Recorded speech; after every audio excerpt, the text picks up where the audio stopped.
మీరు ఇందాక దేవుడిని నమ్ముతున్నాను అన్నారు. ఇప్పుడు చెప్తున్న స్టోరీస్ థియరీస్ అన్ని నేను అది చెప్తున్నా.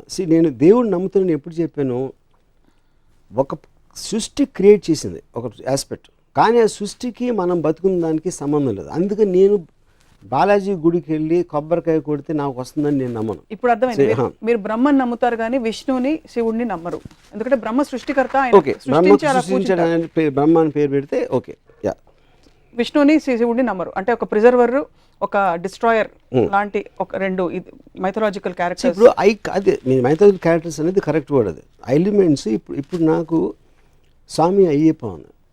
ఇప్పుడు విష్ణువు ఒక దేవత రూపంలో వెళ్ళి వాళ్ళు ఆ మర్దన చేస్తూ ఉంటే తనని చూసి మోజుపడి శివుడు had sex with her. That is Ayyappa story what I heard, you know. So అంతకన్నా రిడిక్యులస్ ఎలిమెంట్ అని దాన్ని చూసి, అంటే ఇప్పుడు మీరు ఏదైనా చూడండి దేవుడి స్టోరీస్, మీరు డీప్గా వెళ్తే మీరు అసలు ఆశ్చర్యం వేసేస్తుంది. అసలు అలాంటి స్టోరీ అంటే వాళ్ళకి తెలుసా తెలియనా అది ఇగ్నోర్ చేస్తారా. ఇప్పుడు బాలాజీ స్టోరీ ఉంది.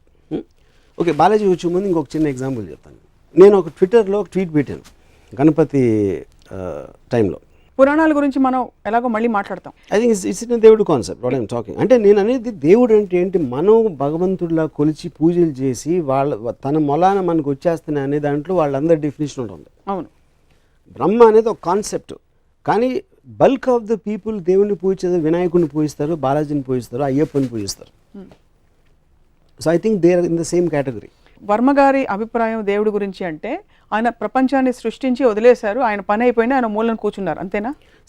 మనం అంటే ఇప్పుడు చీమలు ఉన్నాయి, దోమలు కూడా ఉన్నాయి, గొంగుళిపూర్లు ఉన్నాయి, బొద్దింకలు ఉన్నాయి.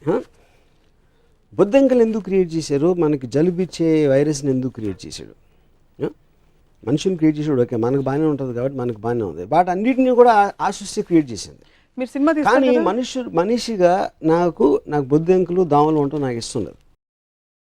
కానీ సృష్టి క్రియేట్, ఎందుకంటే నాతో సంబంధం లేకుండా తన ఇష్టం వచ్చినట్టు రకరకాల జీవరాశిని సృష్టించి పడేసాడు దేవుడు.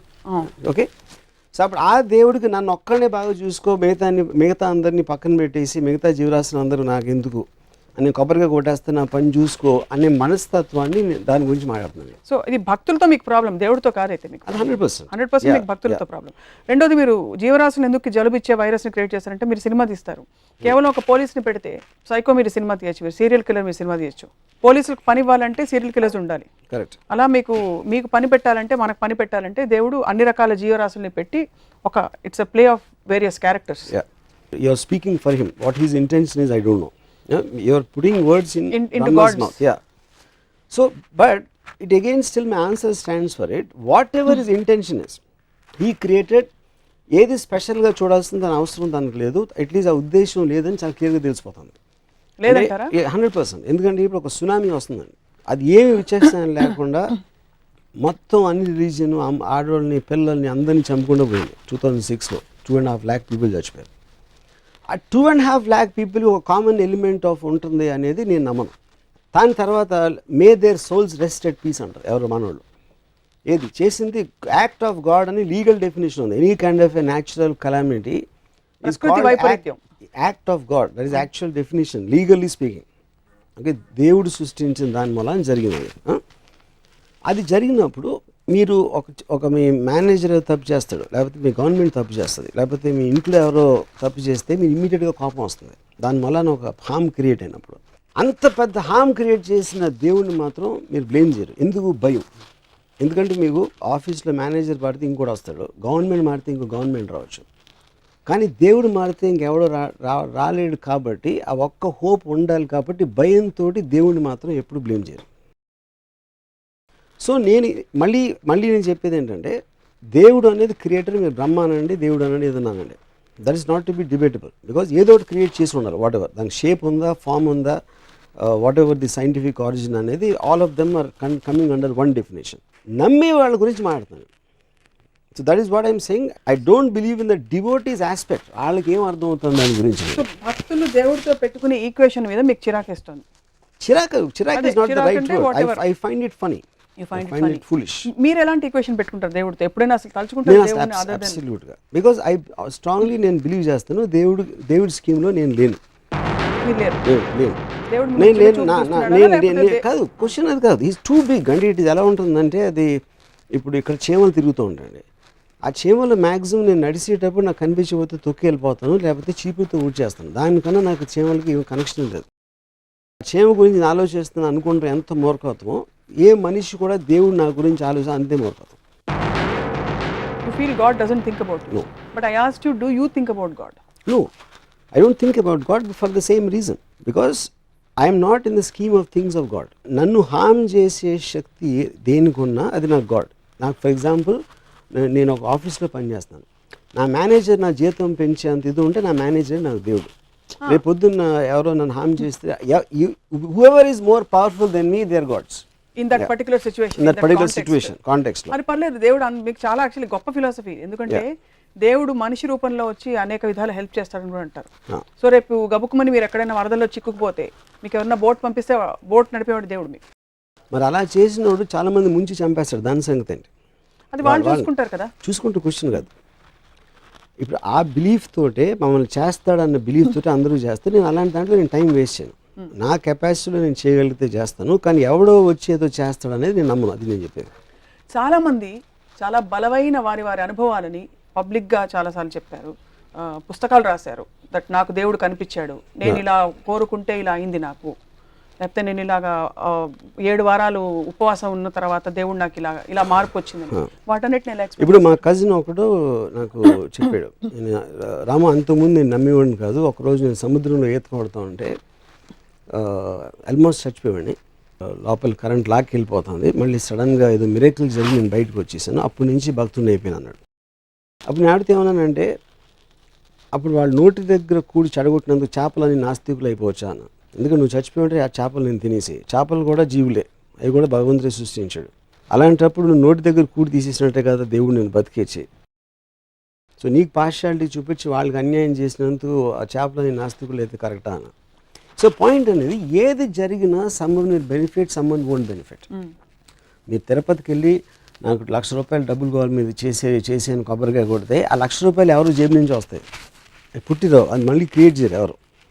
సో ఒకటి లాభం ఇంకోటి నష్టం అవుతుంది, ఇంకోటి లాభం ఇంకోటి నష్టం అవుతుంది. So that is the order of nature and balance. బాగుంది, అంతవరకు ఓకే, కన్విన్స్డ్. ఎవరికి లాభం ఎవరికి నష్టం అనే అంశాన్ని వాట్ గవర్న్స్ ఇట్ మీ దృష్టిలో? ఆర్డర్ అనే నష్టం అనేది మనం సెల్ఫ్ క్రియేటెడ్ దాంట్లో చేసాం. మనుషులు ఒక పర్టికులర్ టైంలో యానిమల్స్, దాని నుంచి ఒక ఫేజ్లో ఒక సోషల్ ఆంప్లెక్స్, చేమల నుంచి మనం complex and more advance form అవ్వచ్చు. ఒక సోషల్ ఆస్పెక్ట్లో రూల్స్ రెగ్యులేషన్స్ పెట్టుకుని సోషల్ వాల్యూస్, రిలీజియన్ ఇలాంటి ఆస్పెక్ట్స్ తోటి మనం నిర్ణయిస్తాం మంచి చెడు, కష్టం నష్టం అనే అదే complexity of society. That is not directly related to god. ఎందుకంటే జంతు జాతిలో బలంతో చంపుతాయి, దానికన్నా కాంప్లెక్స్ ఉండదు. కానీ ఇక్కడ మనకి వేరియస్ లాస్, కానీ లాస్ అంటే లీగల్ అంటలేదు, మనకు స్టిపులేషన్స్ ఉంటాయి, మనకు ఉన్న సోషల్ ప్రోగ్రామింగ్ ఉంటుంది, వాటన్నిటి మూలాల నుంచి మన ఆ ఆస్పెక్ట్ వస్తుంది. కానీ that is not directly related. ఆ సొసైటీ మనం ఫామ్ చేసాం కాబట్టి ఇప్పుడు ఇంత అడ్వాన్స్ అయ్యాం. But I don't think that is related to God. It's not related to God. అంటే నేను మళ్ళీ అంటే అదే, ఇప్పుడు యానిమల్స్లో ప్యాక్ యానిమల్స్ ఉంటాయి. ఒక యానిమల్ ఏమో దాని చదివి నడుస్తుంది, లోన్ యానిమల్స్. చీమలకు ఒక సొసైటీ ఉంటుంది, అలాగే తేనెటీగలకు ఉండొచ్చు, అలాగే మనుషులకు ఉండొచ్చు. రిలేటివ్గా మనుషులు చాలా అడ్వాన్స్ ఫామ్. కానీ అలాంటి ఎగ్జాంపుల్స్ అనేవి చాలా ఉన్నాయి, సోషల్ ఫార్మేషన్స్ ఆఫ్ క్రీచర్స్. ఆ ఆస్పెక్ట్లు చెప్తున్నాను. మళ్ళీ ఐల్ గో బ్యాక్. నాకు ఇంకా అర్థం కాలేదు ఒకటి, ఎవరికి న్యాయం జరగాలి ఎవరికి జరగకూడదు అనేది డిసైడ్ చేసేది న్యాయం అన్యాయం అనేది. అంటే దాని గురించి నేను చెప్పేది న్యాయం అన్యాయం అనేది. నేను ఎక్కడో కొట్టుకుపోతున్నాను, నేను చచ్చిపోతే చేపలకు తిండి అవుతుంది. ఇప్పుడు పులి జింక వెనకాల పరిగెడుతుంది, జింకను పట్టుకోగలిగితే తినేస్తుంది. అది ఉట్టి కేవలం కాదు, అది ఉట్టి కేవలం తన బలం. బలవంతుడు బలహీనుని చంపుతాడు అనేది natural order and Darwin's philosophy, the strong against the week. That's the whole point. ఎందుకు అలా చూస్తే మరి చాలా కెలామిటీస్ లో మనుషులు కూడా పోతున్నారు కదా. అప్పుడు కెలామిటీ అనేది బలం ఉంది, కెలామిటీ అనేది టైగరు, మనుషులు అనేది జింకలు కెలామిటీలో. సో ఇక్కడ coming back to this, so బలవంతుడు బలహీనుని చంపుతాడు అనేది నేచర్స్ లా. దాన్ని సోషల్గా మనం రివర్స్ చేసి రూల్స్ రెగ్యులేషన్స్ పెట్టుకున్నాం. దాన్ని గవర్న్ చేయడానికి వి క్రియేటెడ్ ఎ గాడ్. ఆ దేవుడిని క్రియేట్ చేసి దేవుడు ఇలా చేస్తే శిక్షిస్తాడు. ఇప్పుడు ఎందుకంటే మనుషులు శిక్షించట్లేదు, ఐ మీన్ తప్పులు చేసిన మనుషులు, పాపాలు చేసిన మనుషులు కూడా మనకన్నా బెటర్గా ఉన్నారు అని మనం చూస్తూ ఉంటాం ఎప్పుడు. అవును. అప్పుడు ఏమంటారు, వాళ్ళు ఏం చేయలేరు కాబట్టి పైకి వెళ్ళాక దేవుడు శిక్షిస్తాడు. నువ్వు మంచి చేస్తే స్వర్గానికి వెళ్తావు, తప్పు చేస్తే నరకానికి వెళ్తావు అనేది కాన్సెప్ట్. సో ఈ గ్రూప్ కెలామిటీస్ లో ఇది వర్తిస్తుంది మీరు చెప్పింది. నేచర్స్ ఫ్యూరీ ఆర్ లేకపోతే ప్రకృతి వైపరీత్యం, It is దేవుడి శాపం is bigger than this 200,000 people. ఇది of course anything more powerful. It's not about nature's calamity. Correct. ఒకే కెలామిటీలో కొంతమంది పోతారు, కొంతమంది బతుకుతారు. అవును. అది ఎందుకు జరుగుతుందంటారు అయితే? అది నేను అడిగిన క్వశ్చన్. అప్పుడు ఆ డిస్క్రిమినేషన్ ఎందుకు చూపించడం అనేది నాకు క్లియర్ కట్గా తెలియకపోతే ఏ బేసిస్లో నేను ఆ సిస్టమ్ని నమ్మాలి? అదే నేను అడిగిన క్వశ్చన్. సో బేసికలీ వీళ్ళందరినీ ఈ కారణంతో నేను చంపేశాను, వీళ్ళందరినీ ఈ కారణంతో బతికిచ్చాను అన్నది క్లారిటీ ఉన్నప్పుడు it is a legal system. వీళ్ళు తప్పు చేస్తున్నారు కాబట్టి జైల్లో ఉన్నారు, వీళ్ళు తప్పు చేస్తున్నారు కాబట్టి ఉరిశిక్ష చేస్తున్నాం, మీరందరూ మంచిగా మిమ్మల్ని ఏం చేయట్లేదు అనే క్లారిటీ నాకు మామూలు మనిషి ఇచ్చినప్పుడు దేవుడు దానికన్నా ఎక్కువ ఇవ్వాలి. దేవుడు మనిషిని క్రియేట్ చేశాడు నాకు తెలియదు, కానీ మనిషి మాత్రం డెఫినెట్గా దేవుడిని క్రియేట్ చేశాడు. మనిషి ఎవరిని క్రియేట్ చేశాడు? బాలాజీని క్రియేట్ చేశాడు. పురుషులకైతే రంభ కౌగిళ్ళు ఉన్నాయి, ఆడవాళ్ళకి ఏముంటుంది? వాడు బ్యాడ్ స్క్రిప్ట్ రైటర్ అయితే ఆ గాడ్కి బ్యాడ్ స్టోరీ ఇచ్చాడు, గుడ్ స్క్రిప్ట్ రైటర్ అయితే బెటర్ బ్యాక్గ్రౌండ్ ఇచ్చాడు.